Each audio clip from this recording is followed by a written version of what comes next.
Уредбите за антикризните мерки се донесени, а во службен вестник ќе бидат објавени утре.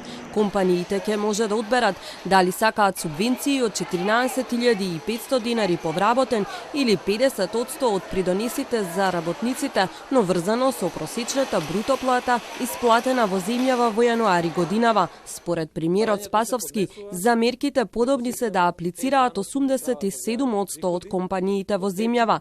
Ќе бидат опфатени 250.000 работни места и 35.000 компании. Аплицирањето ќе оди преку УЈП, а барањата ќе се поднесуваат преку системот за електронски даноци. Работодавачот кој користел финансиска поддршка за исплата на плати има обврска да ги врати добиените финансиски средства во целост, заедно со камата за јавни давачки, доколку по извршената контрола од страна на Управата за јавни приходи или од страна на Државниот инспекторат за труд се утврди дека работодавачот не ги исполнил условите за стекнување право на користење на оваа мерка.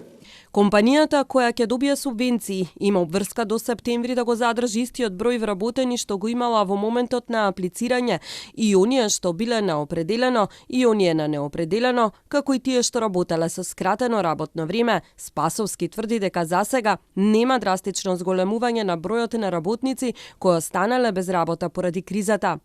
Факт е дека нема драстичен број на луѓе кои што се отпуштени од работа во овој период.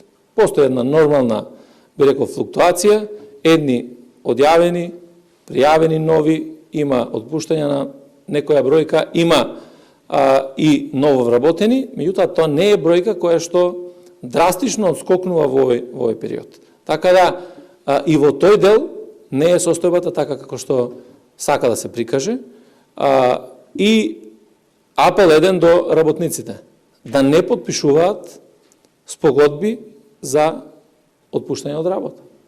Финансиска поддршка ќе има и за занаетчиите. Од владата тврдат дека постапката за аплицирање ќе биде едноставна.